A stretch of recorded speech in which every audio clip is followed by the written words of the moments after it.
Hard as this might be to believe, a lot of young people don't even remember who Mario Cuomo was. Don't get me wrong. A lot of them know the name, and in New York State, they certainly know his son, Governor Andrew Cuomo. Many more know Bill Clinton and, of course, his wife, Hillary Clinton. But what if I told you none of them would have gotten to where they were without Mario Cuomo making it possible? Think about it. Had it not been for Cuomo, there might never have been a President Bill Clinton or a presidential candidate Hillary Clinton. For those of us old enough to remember, it was Cuomo's tortured decision ultimately not to run for president that cleared the field for a lesser-known governor to run for president.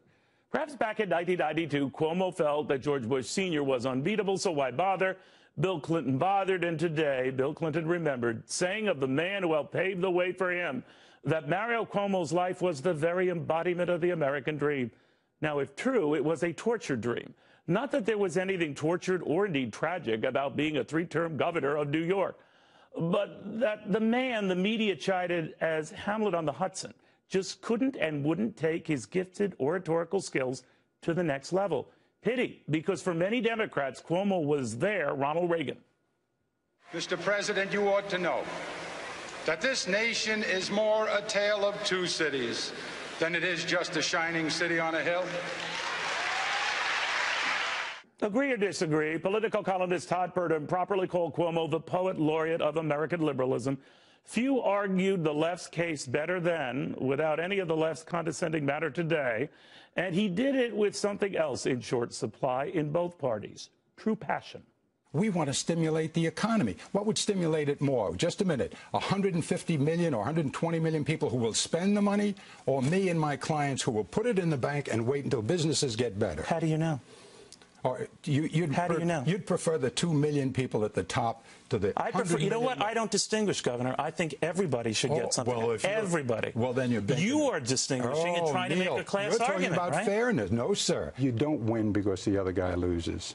You win because that's politics. You win. No, you win because you come up with good ideas. You win with rationale. What I'm saying is, when you give the government the power to start taxing, it keeps taxing. It doesn't stop. May I make a suggestion to you? Isn't it also true that when you give Republicans a chance to cut taxes, they never stop, especially on the rich people? And what you should do is take some of that 1.5%. That's only. Why are you more interested in raising tax revenue when I think the problem for both parties, Governor, might be spending? Absolutely. Right? You readily agree with that, right? I started with that. So would you cut spending first before you start thinking of hiking taxes? I would do both simultaneously. Well, you know the difference between you and a lot of your colleagues, sir, is that they think you're raising taxes first rather than addressing spending. No. Let's say this. Here's what you should do. And by the way, both parties are guilty of this. Here's what you should do. Cut the spending. On whom? Cut the spending on the earmarks. That's the same as member items at the state level.